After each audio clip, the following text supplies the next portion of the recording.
Elle s'appelle Soirée privée. Alors, est-ce que vous m'entendez bien? Si vous m'entendez bien, eh ben, je pourrais commencer. Oui, vous n'entendez pas trop le ventilateur, la musique va pas trop fort, it's perfecto. Allez, on y go. Donc le titre c'est Soirée privée. Le soleil d'Ibiza brillait dans un ciel azur, baignant l'île d'une lumière dorée, tandis que nous, Fad et moi, ah, c'est Chachou qui est rentré. Fad et moi descendions les marches de l'avion. Une brise marine, mêlée d'effluves salines et d'arômes fleuris, nous accueillit, faisant danser nos cheveux et rafraîchissant nos peaux encore engourdies par le vol.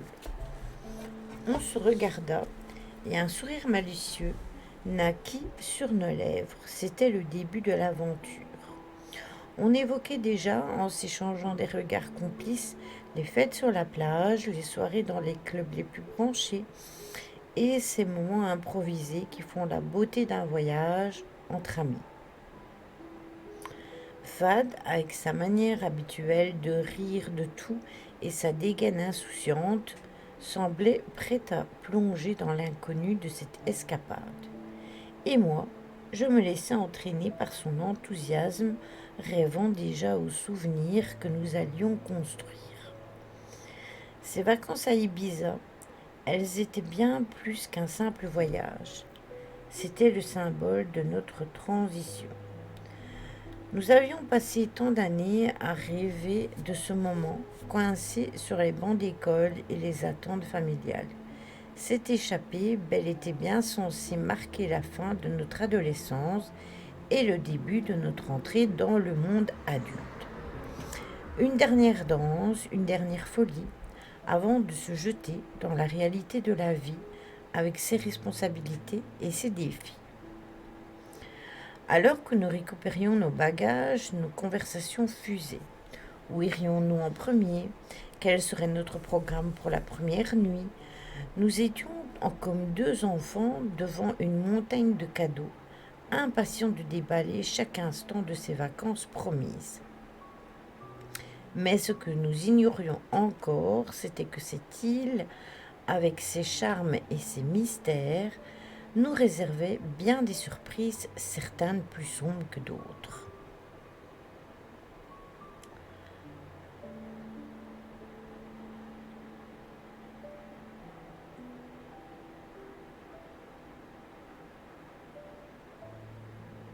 Hein? Qu'est-ce qu'elle dit? Qu'est-ce qu'elle raconte?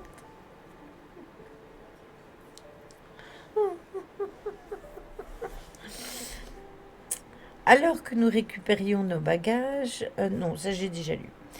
L'aéroport d'Ibiza était un tourbillon d'excitation. Les avions décollaient et atterrissaient dans un balai incessant, chacun déversant sa cargaison de fêtards et d'aventuriers. Parmi cette foule, Fad et moi, portés par l'effervescence du début de nos vacances, nous nous sommes littéralement cognés contre un groupe de filles. Elles étaient 5, avec des éclats de soleil dans les cheveux et leurs yeux pétillaient de malice. Chaque visage reflétait une personnalité différente, mais toutes dégageaient une énergie contagieuse et un enthousiasme débordant.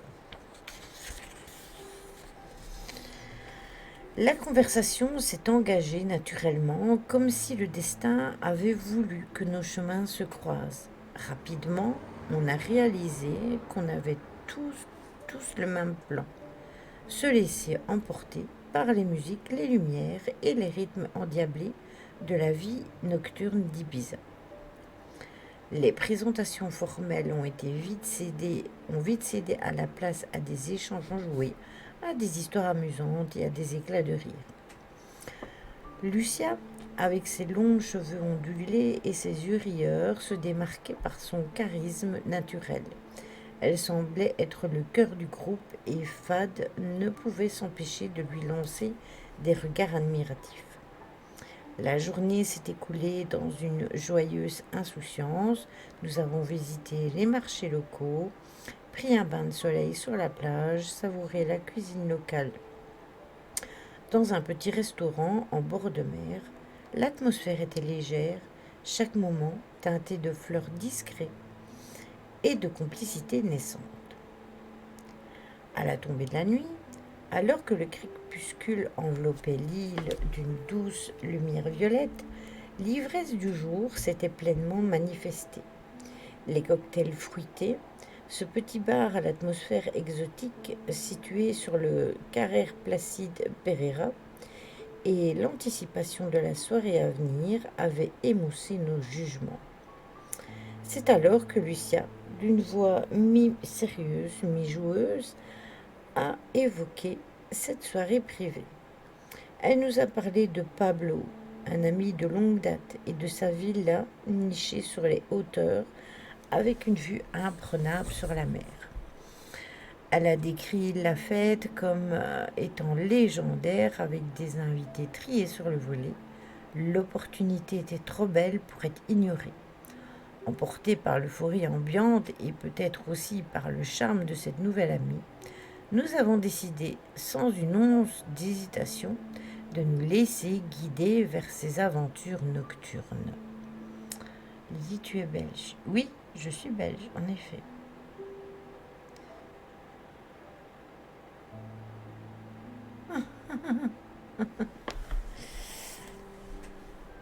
La route qui menait à la villa serpentait à travers une forêt d'arbres noueux avant de déboucher sur une clairière où se dressait l'imposante demeure.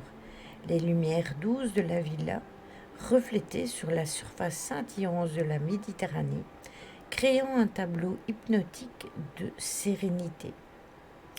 Les lignes épurées et l'architecture avant-gardiste de la maison témoignaient d'un goût raffiné.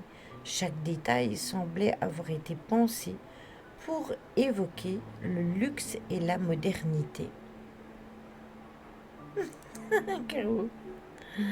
En s'approchant, le doux murmure de la mer fut rapidement supplanté par un tout autre son, les basses puissantes d'une musique électro envahissante, faisant vibrer le sol sous nos pieds et résonnant complètement dans nos poitrines.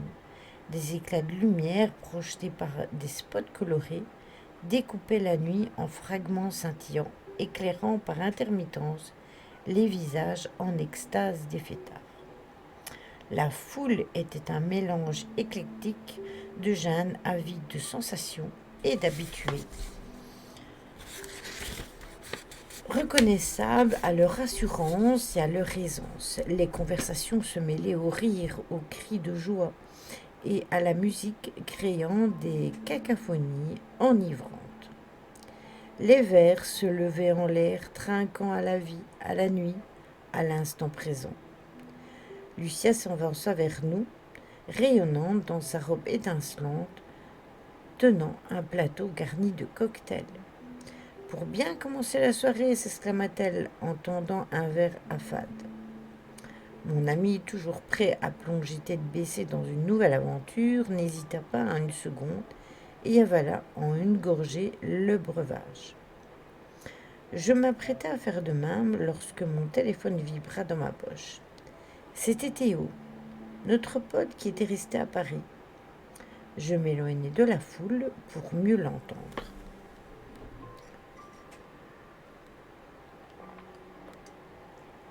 Je bois un coup, intermède.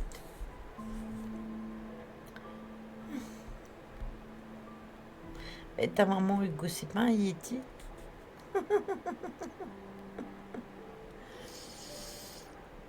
Mec, t'es où là? Me lança-t-il d'un ton joyeux. Dans une villa incroyable, mec, répondis-je, mon regard balayant la multitude de visages radieux autour de moi. Fad et moi, on a rencontré des filles vraiment stylées. La vue d'ici est à couper le souffle et on est entouré d'avions de chasse. Théorie, à l'autre bout du fil, profitez bien les gars, mais sortez couverts. Avant même que je puisse formuler une réponse, une épaule percuta brusquement la mienne, renversant mon verre. Le cocktail se déversa sur le sol, trempant immédiatement sur mes pieds. Après avoir jeté un regard noir à l'inconnu, je dis à Théo, je te rappellerai plus tard, et je raccrochai. De retour dans la frénésie de la soirée, je cherchais Fad du regard, mais il avait disparu. J'ai d'abord pensé qu'il avait probablement rencontré une charmante demoiselle et qu'il avait préféré s'éclipser. Mais au bout d'un certain temps, une inquiétude sourde s'empara de moi. Je me suis frayé un chemin à travers la foule, interrogeant quelques visages familiers, mais personne ne semblait avoir vu Fad.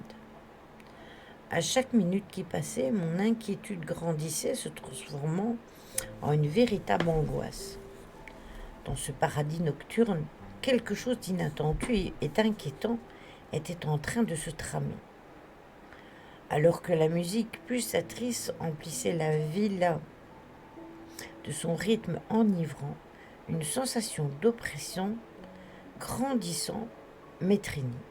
Chaque silhouette dansante, chaque rire un peu trop fort, chaque lumière vacillante semblait cacher quelque chose d'inavoué. La disparition de Fad m'avait placé en état d'alerte et j'étais désormais à l'affût du moindre signe de sa présence. En me frayant un chemin parmi la foule, je scrutais chaque visage dans l'espoir d'y rencontrer celui de mon ami. Sa silhouette familière, son rire caractéristique, je m'attendais à le trouver dans un coin, discutant avec un groupe, ou peut-être même flirtant avec une des filles. Mais rien. Il semblait s'être volatilisé. L'atmosphère devenait de plus en plus pesante. Les rires autour de moi semblaient désormais faux, les lumières trop vives et la musique beaucoup trop forte.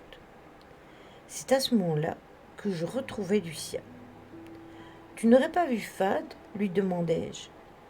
Son visage exprima une surprise mêlée d'inquiétude. « La dernière fois que je l'ai vu, il est allé aux toilettes, mais tu devrais faire attention, surtout à la porte de gauche. » Je fronça les sourcils. « Pourquoi ? Qu'est-ce qu'il y a derrière cette porte ?» Elle hésita, son regard trahissant une anxiété palpable. « Il vaut mieux que tu n'y ailles pas. C'est tout ce que je peux te dire. » Puis elle se replongea dans la foule en liesse pour danser. Cette conversation me troubla et sans hésitation je me précipitai vers les toilettes, le cœur palpitant, espérant y trouver bien évidemment mon ami. Arrivé près des toilettes, Fad était introuvable. Cependant, sur la porte de gauche, une porte discrète, à peine entr'ouverte, attira mon attention. C'était sans doute celle à laquelle Lucia avait fait allusion. Une lueur vacillante en émanait, formant un contraste saisissant avec l'éclatante lumière de la pièce principale. Okay. Un frisson glacé me parcourut l'échine. Je repensais à l'intensité du regard de Lucia quand elle m'avait parlé de cette porte, comme si elle tentait de me transmettre un avertissement non dit.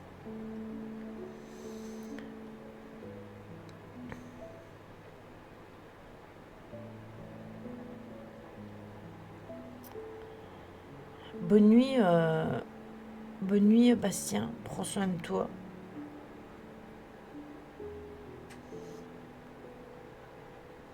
Gros bisous. Après une hésitation, je décidai de m'y aventurer, ma curiosité l'emportant sur ma prudence. L'escalier étroit et ancien dégageait une odeur de renfermé, comme si cet endroit avait été oublié depuis des années, Les murs étaient froids au toucher et l'écho de mes pas résonnait, amplifiant mon sentiment d'isolement. La musique s'estompait progressivement, remplacée par un silence presque oppressant. Chaque marche que je descendais accentuait la sensation de m'enfoncer dans les entrailles d'un autre monde, bien loin de la fête animée au-dessus. Des pensées tournoyaient dans mon esprit. Pourquoi Fad serait-il descendu ici? Que cachait cette partie de la ville? L'angoisse et la curiosité se mélangeaient en moi, me poussant toujours plus loin dans les profondeurs. À mesure que je m'enfonçais dans cette descente labyrinthique, les murs de pierre semblaient murmurer d'anciennes légendes, chuchotant des secrets obscurs à ceux qui osaient s'aventurer ici. L'atmosphère devenait de plus en plus lourde, chaque marche semblait m'éloigner de la réalité ensoleillée d'Ibiza pour m'emporter dans un monde parallèle. L'éclat lointain qui se dessinait au bout du couloir était le seul repère dans cette obscurité. Plus j'avançais, plus cette lueur semblait palpiter, comme un cœur battant à un rythme irrégulier, une odeur âcre mêlant l'humidité à quelque chose d'autre, de plus sinistre, imprégnait l'air de cette maison. Lorsque j'arrivai devant la porte, d'où provenait la lueur, je dus me forcer à respirer. J'étais à la fois terrifiée, fascinée, parce que je pourrais y découvrir. La poignée froide entre mes mains, je poussai doucement la porte. Le cliquetis du métal résonna. C'était amplifié par le silence pesant des lieux. La pièce qui s'ouvrit devant moi ressemblait à un centre de surveillance high-tech. Des moniteurs alignés diffusaient des images de temps en temps réelles de la ville. Je pouvais voir la fête en cours, les invités dansant, riant, inconscients de ce qui se tramait dans les entrailles de la demeure. Mais un écran en particulier attira mon attention. Fad était là, attaché à une chaise, les yeux écarquillés, trahissant une peur profonde. Il paraissait absent, sans doute sous l'effet d'une drogue. Autour de Fad, des silhouettes enveloppées de longues robes noires masquées de visages vénitiens tournaient lentement, prenant un plaisir malsain à sa détresse comme dans une danse macabre. Les masques dissimulaient leurs traits, mais leurs yeux trahissaient une malveillance presque palpable. Certains portaient des masques d'or ou d'argent, d'autres des masques plumes, mais tout semblait se fondre dans un bal morbide autour de mon ami. La réalité me frappa en plein fouet. Cette villa, cette fête, ces invités, tout était un piège, et Fad et moi en étions les victimes. Mon esprit a immédiatement fait le lien avec le cocktail de bienvenue que Lucien nous avait tendu en début de soirée. Il devait être drogué. Fad l'avait avalé sans hésitation. Quant à moi, l'appel inopiné de Théo m'avait distrait, me faisant renverser accidentellement mon verre et ainsi échapper à la même destinée. Mes pensées se bouleversèrent, cherchant désespérément une solution. Je devais sauver Fad, mais comment affronter cette foule masquée et échapper à cet enfer? La tâche semblait insurmontable, mais je savais que je ne pouvais pas abandonner mon ami à ce sort. Je devais vraiment agir, et vite. Coucou Véro! J'entendis alors des murmures provenant du couloir. On approchait, et dans un élan de survie, je me cachais derrière un meuble. Le battement de mon cœur résonnait si fort que j'étais sûre qu'il pourrait trahir ma cachette. L'angoisse engloutissait chacune de mes pensées et mes membres tremblaient malgré moi. Chaque seconde semblait s'éterniser, se distordre, alors que j'étais terré dans l'obscurité, priant pour ne pas me faire découvrir. Les murmures s'intensifièrent jusqu'à ce que la lumière provenant du couloir inonde la pièce. Elle révéla alors les silhouettes sinistres de deux individus encapuchonnés. Ils parlaient dans une langue étrange, sifflante et, à chaque mot, semblant évoquer d'anciens rituels. À travers leurs capuches, je pouvais distinguer des masques qui dissimulaient leur visage, ne laissant voir que les yeux scrutant les écrans. Après quelques instants, qui me semblèrent une éternité, ils quittèrent la salle, laissant derrière eux une sensation de froid mordant. Le silence était revenu et je pris une grande inspiration pour me donner du courage. Je devais sortir de là et retrouver Fad avant qu'il ne soit trop tard. En remontant discrètement l'escalier, je scrutais la foule à la recherche d'un visage connu. Et c'est alors que je croisai le regard de Lucia. Elle dansait, mais dans ses yeux, je vis l'inquiétude, voire même une terreur. Une intuition me poussa à la suivre. Après l'avoir prise à part, je la pressai de questions, la menaçant de tout révéler. Elle éclata alors en sanglots, avouant qu'elle avait été une victime de cette toile tissée par Pablo, le maître des lieux. Les filles étaient certes des appâts, mais elles n'avaient d'autre choix que d'obéir à cet homme qui les tenait sous sa coupe, les menaçant et les manipulant. Lucia, entre ses sanglots, dépeignit un tableau sombre de Pablo, un homme redoutable et influent à Ibiza.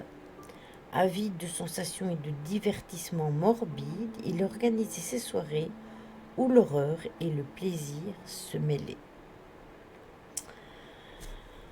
Les invités choisis étaient ensuite transformés en marionnettes, déjouées pour le divertissement pervers d'une élite dévoyée. Sachant cela, je me sentis déchiré entre la rage et la détermination. Nous devions mettre fin à cette horreur. Je fis un pacte avec Lucia.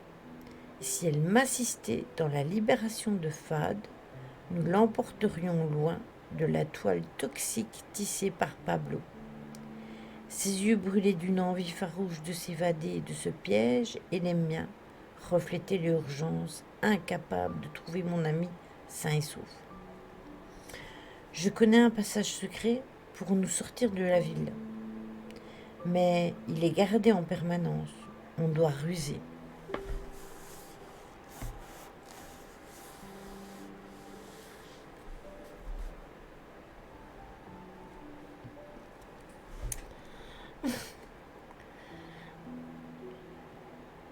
Sa connaissance approfondie du lieu, associée à notre détermination partagée, représentait notre unique chance de succès.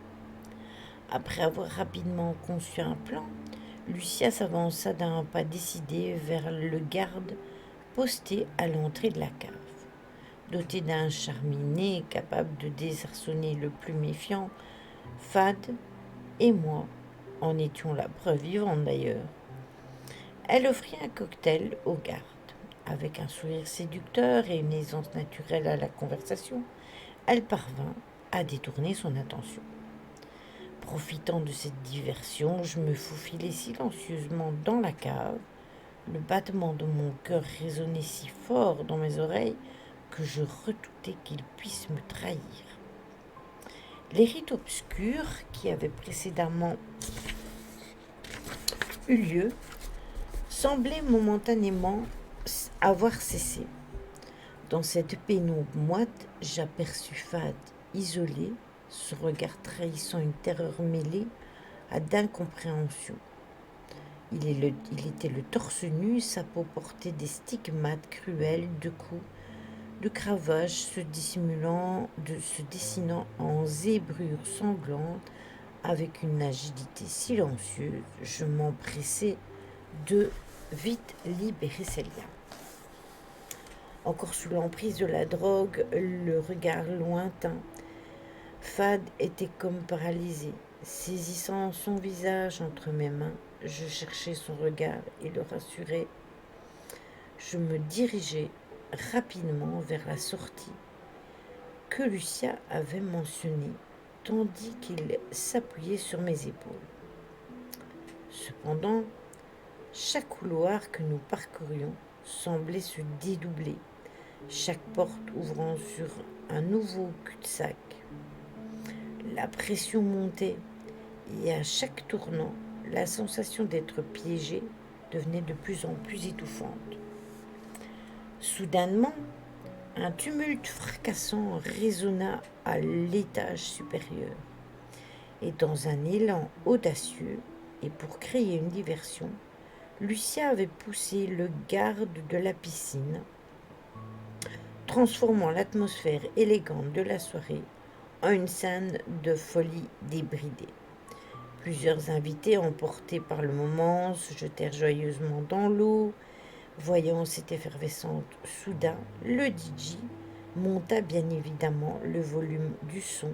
La musique puissante enveloppa donc la villa et faisant monter la fête d'un cran. Au-dessus, c'était un tableau de gaieté chaotique et d'abandon. Mais dans le contraste le plus frappant, la salle souterraine était un puits d'angoisse. Les murmures, initialement étouffés des participants à la cérémonie occulte, se transformèrent en cris d'alarme lorsqu'ils réalisèrent la disparition de Fad. C'était un mélange surréaliste d'exubérance au-dessus et de panique en dessous. Au cœur de cette mêlée, Lucia, exploitant habilement la confusion ambiante, parvint à nous rejoindre. Galvanisée par une adrénaline incandescente et sous la conduite assurée de Lucia, nous nous frayâmes un chemin à travers ce labyrinthe. Les hurlements provenant de la salle souterraine contrastaient violemment avec les éclats de rire enivrants qui venaient de l'étage. Ça créait une cacophonie déconcertante. Finalement, une porte de sortie apparut. Elle nous mena hors des griffes de la villa. Nous nous précipitâmes dans la végétation dense, tandis que les lumières et la musique de la villa s'évanouissaient dans notre sillage. Cette fuite éperdue sous un clair de lune argenté, ponctué par les odeurs salines de la Méditerranée et l'angoisse palpitante de la soirée, est gravée à jamais dans nos esprits.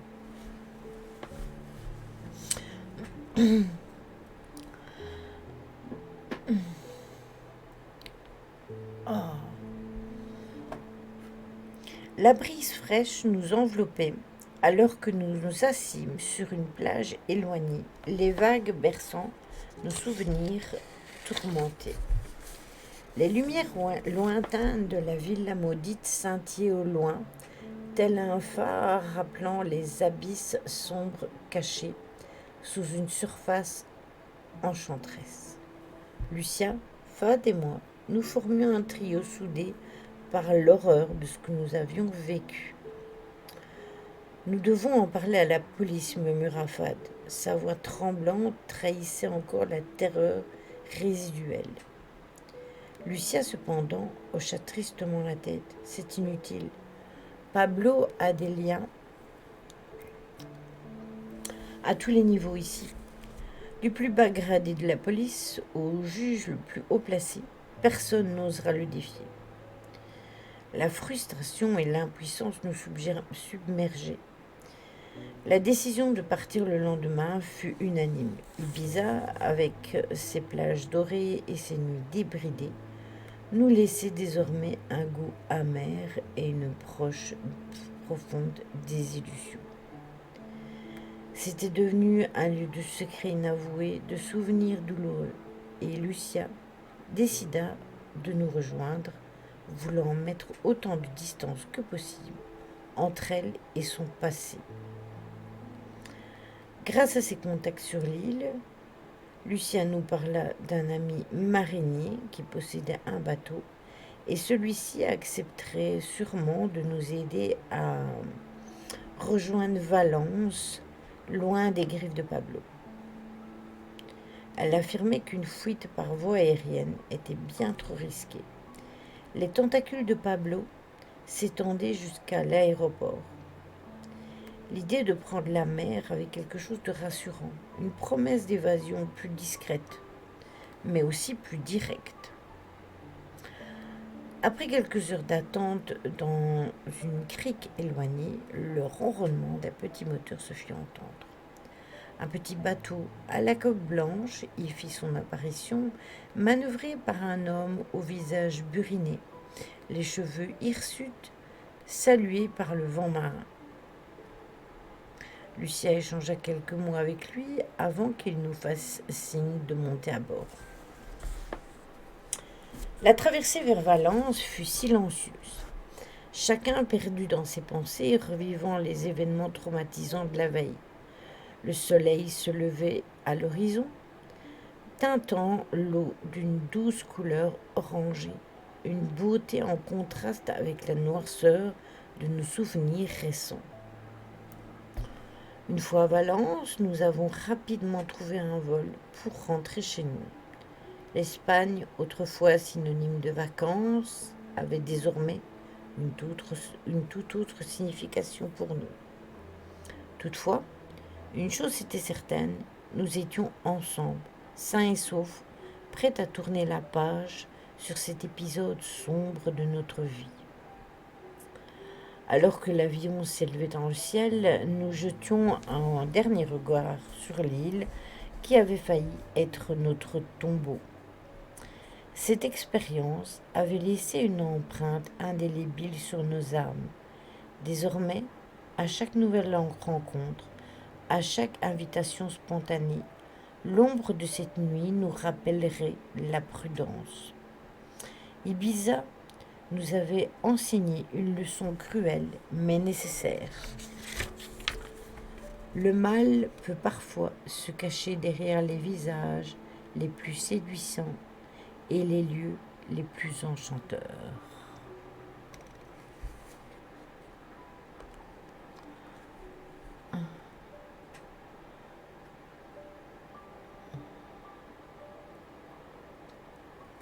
J'ai pareil que toi, Ryan. J'ai eu aussi des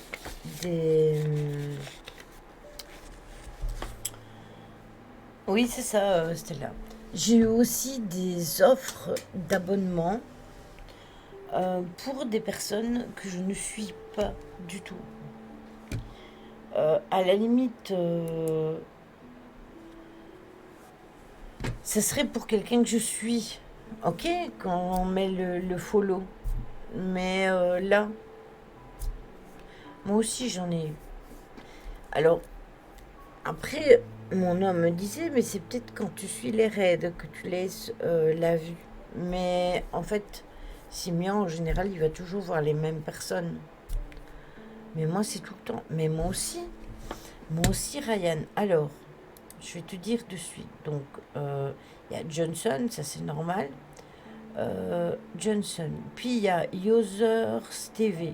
Je ne connais pas, jamais été sur sa chaîne. Kilira, ça je connais. Puis j'ai Leon Black. Je connais pas du tout. Pix Emotion. Je ne sais pas c'est qui non plus. Simia, ça je sais. Simon, ça je sais aussi.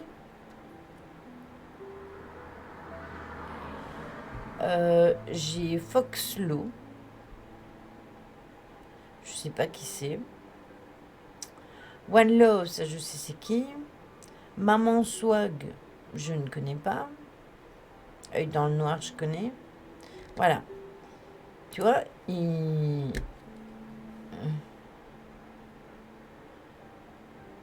s'envoie à ceux qui ont une chaîne Twitch, peut-être. Ah, tu parles des gifs. Ah oui, c'est encore autre chose, ça. Ah, ça, moi, j'en reçois tout le temps aussi. Hein. Moi, je parlais des follow.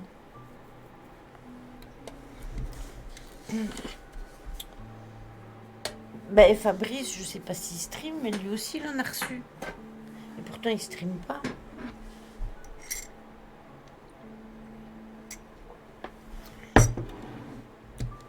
Donc, voilà.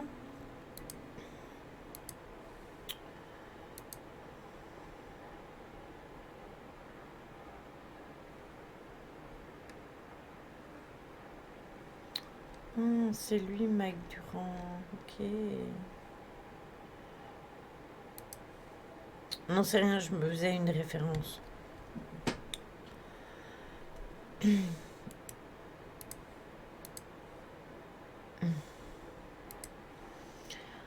En fait, le truc, c'est que si c'était à cause du raid, ce seraient des personnes concernées.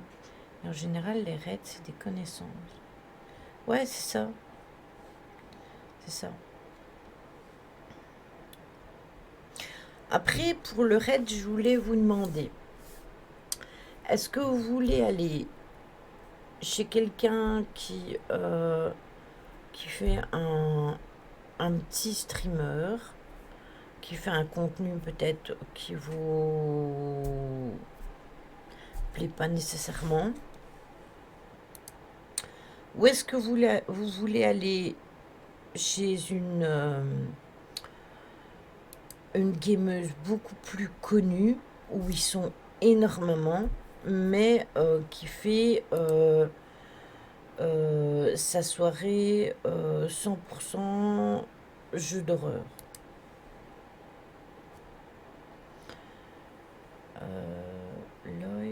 Loyfeld. Tu sais mettre sa chaîne sur le chat. Moi j'en ai ici, hein. J'ai Johnson. Moi de toute façon après je vais aller chez Kilira.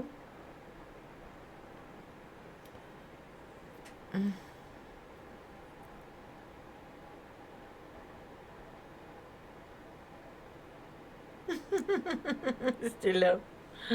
Moi je vous suis. Attends.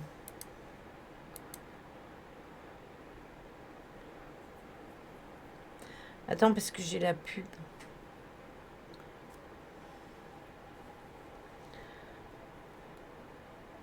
En DM ce soir on enchaîne le premier round. Je le connais pas mais on peut aller. Copier, coller.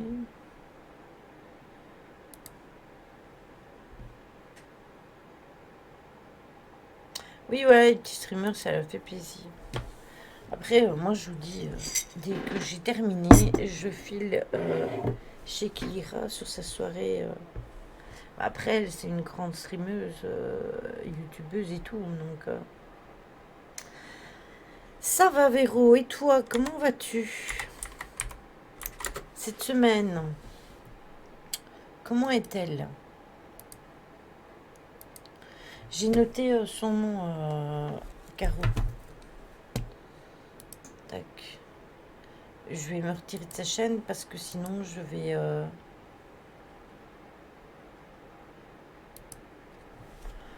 Ouais, bah il est 22h52, je suis en stream depuis 20h, donc ouais, je vais faire le raid, ainsi... bah toi tu vas pouvoir aller sur le serveur de Simia. Je vais rarement le voir lui. Il est sympa. Pour moi, c'est encore un nouveau streamer. Moi, j'ai une triclée de streamers là. Ouais, ok. J'ai vu que... allez, comment il s'appelle? Greg avait terminé.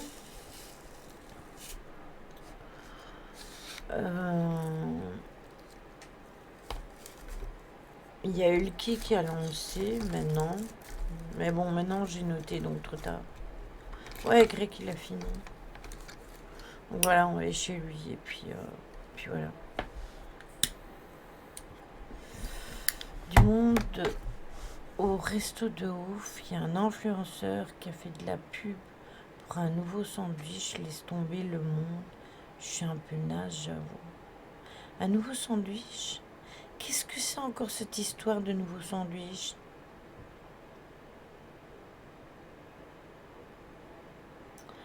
Ah oui, ok, d'accord. D'accord, d'accord. Oui, j'avais oublié le what. La mitrailleuse maintenant? Non, les mitraillettes, c'est chez nous. Hein. Ne nous volez pas nos termes à nous. Hein. Les mitraillettes, c'est chez nous. Non, mais c'est quoi ces histoires d'influenceurs qui inventent n'importe quoi? Les mitraillettes, c'est belge.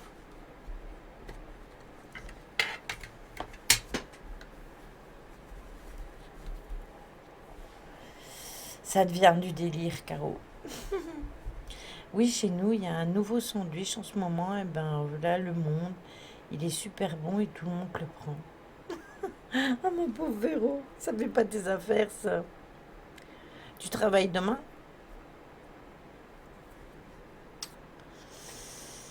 Justement, on en parlait pendant le live gaming de Où va le monde. Tu regarderas les replays si tu veux, si tu as le temps. Mais je pense que Ryan a mis des infos dans le Discord. Vendredi, nous partirons sur de l'ufologie. Je ne sais pas si Joujou sera là ou pas. Je n'ai pas de nouvelles. Je sais qu'il est vivant parce que il a publié sur TikTok et Insta, donc je sais qu'il va bien. Mais je ne sais pas s'il va streamer demain. Et du coup, je ne sais pas si nous streamerons vendredi. Donc moi, j'ai préparé mon sujet qui sera sur l'ufologie. Euh, Comment? Demain, à partir de 19h30, je vous préviens, je serai en rendez-vous privé. Donc si vous devez me joindre, ce sera pour après. Je dois avoir Angel. Et en même temps, je dois voir avec elle pour le Streamlabs. Donc c'est possible que ça dure un peu plus longtemps. Donc si vous avez besoin, envoyez-moi un message avant 19h ou après 21h. Voilà.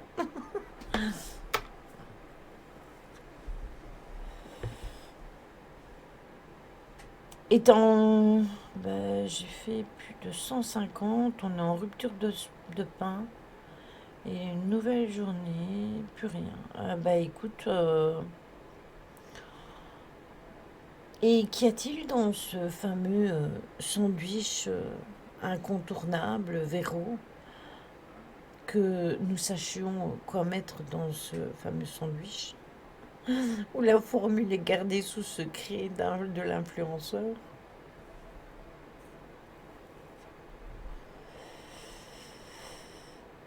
Bah, en fait, c'est du délire, Stella. C'est du délire que pour un sandwich inventé par un influenceur, qui est un gens qui s'y précipite. Vous vous imaginez. Heureusement que les gens ne copient pas ma couleur de cheveux. Bientôt, c'est ce qui va se passer. Je referai des mèches de couleur et je veux bien vous parier que dans pas longtemps, c'est ce qui va arriver. D'ailleurs, rappelez-vous, tout au début où je faisais mes cheveux mauves, parce que ça date, hein, ça date déjà de YouTube, de Facebook, etc. Donc ça date de plusieurs années. Eh bien, de temps après, il y avait plein de gens qui faisaient leurs cheveux en mauve, en fuchsia, etc., etc. Et une fois que moi je les ai fait en vert, eh bien, bizarrement, on a sorti des filtres verts sur TikTok. Les gens trouvent que c'est beau d'avoir les cheveux verts.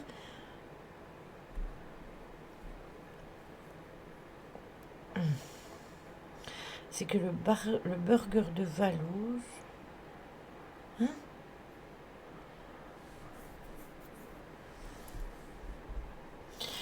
Enfin, allez, on va faire le raid. Une sauce goût fumé avec un fromage super bon, mais j'ai pas le nom, de la salade, des tomates en tranches, du bacon, de la viande. J'en ai mangé, ça va, il est bien, mais c'est pas oufissime. Il est bon, point. Bah, de la sauce fumée, bah, en fait, il n'y a que le fromage qui peut être un peu spécial. Sinon, goût fumé, c'est facile à trouver. De la salade, des tomates en tranches, du bacon et de la viande. Non, j'ai rien compris. J'ai compris que dalle. J'ai besoin d'un décodeur. Ah oui, qui vend l'eau de son vin. Ouais, juste. Ah, ça y est, j'ai compris, Ryan. J'ai capté. J'ai capté ce que t'as noté. L'ampoule s'est allumée. Oui, oui, l'influenceuse qui vendait l'eau de son vin. Vous avez de la chance que je ne prenne pas de bain, parce que je pense que je tenterai le coup. Je vous mettrai des petites pierres dedans et je vous les mettrai à la lune. Si je fais ça, vous en pensez quoi? Je fais des petites bouteilles de verre, je mets l'eau de mon bain avec une petite pierre dedans. Et puis je les mets à la lune. Et puis je vous les envoie. Vous êtes prêts à mettre combien pour ça?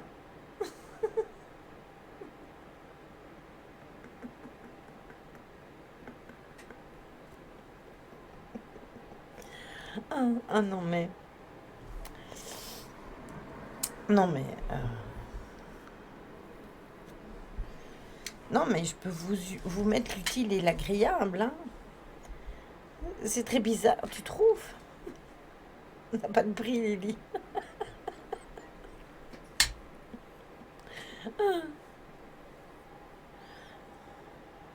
Je sais, Caro. Je sais bien. Je sais bien. Je sais, elle vend même ses petites culottes. Je sais c'est qui. Elle est passée sur Touche pas à mon pote. J'ai vu la vidéo YouTube, je me suis dit, mais d'accord, ok, où va-t-on là? C'est encore pire que ce que je pensais. Bon, allez, on fait le raid. Je vous fais des gros bisous à vendredi sur ces belles paroles. Prenez soin de vous. Bonne soirée, bonne nuit et bon courage à vous dans ce monde de folie. Ah, c'est pas bête ça, Véro.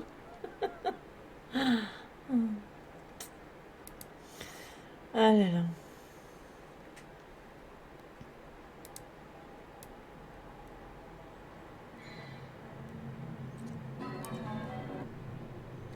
Et merci pour le raid, Lily Purple Cats, bienvenue à vous. Bienvenue, merci beaucoup pour le raid. Et nous sommes sur DMC 1. C'est dur, très très dur. Mais on arrive sur la fin. C'est très cool, mais c'est très dur. Bienvenue à vous. Voilà. Ah, mais je reconnais des pseudos, Coliade. On se connaît. Bonsoir Lily, bienvenue. Sur quoi étiez-vous? Sur quoi étiez-vous? Tu streamais House Flipper, je ne connais pas. Est-ce que c'est un flipper un jeu de flipper?